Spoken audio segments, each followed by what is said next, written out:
which is why we stayed for 8 days. Figured we had to stay for 8 days. 8 days. That's a long time.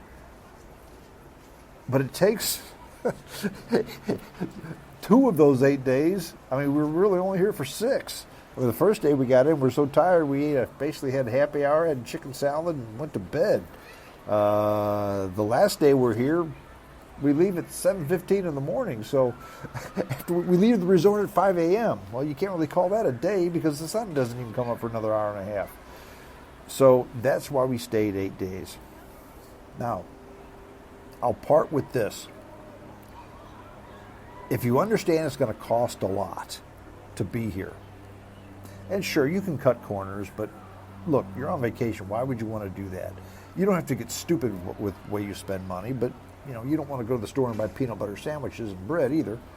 But if you understand it's just going to cost a lot, and you can tolerate the long plane ride, especially if you're from the Midwest and it's the middle of the winter, my goodness, it's worth it. It's worth it with a capital W. It really is.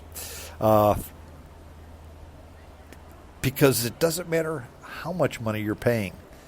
I'm sitting right now in a chair overlooking a lagoon with parents and grandparents playing with their children, because this resort is very family friendly.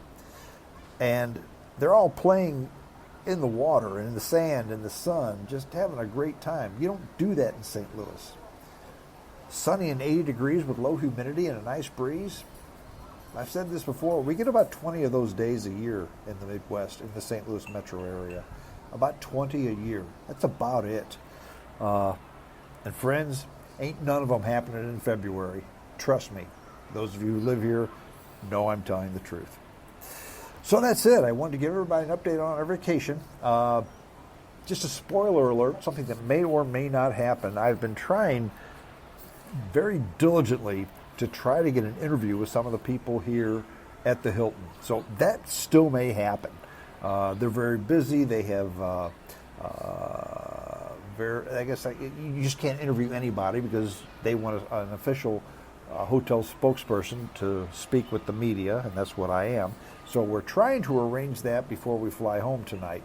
But if that happens, podcast 256 might be part 2 of this podcast, a little bit more about the resort. If not, 255 was just about wonderful, happy times that I'm having here in beautiful Honolulu, Hawaii. And once again, the reason for these podcasts, when I do these vacation podcasts, are not to rub it in, nanny boo-boo, I'm doing this and you're not.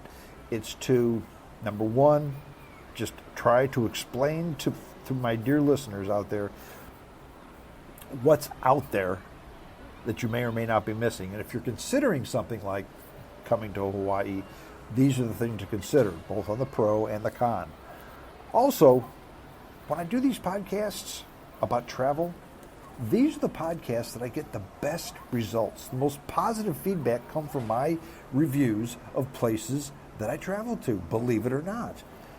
People, I don't know if they like to live vicariously through me, or I'm very fortunate in the fact that I get to go to all these places, sometimes on business, sometimes not. And others don't, and they enjoy hearing my reviews of these places, of these wonderful places. And Honolulu, Hawaii certainly is one of those places. Well, that's it. I'm done. Hope you enjoyed the podcast. JamesStrongShow@hotmail.com. That's the email address. Send me your comments. I love to hear from them. I do answer all my emails.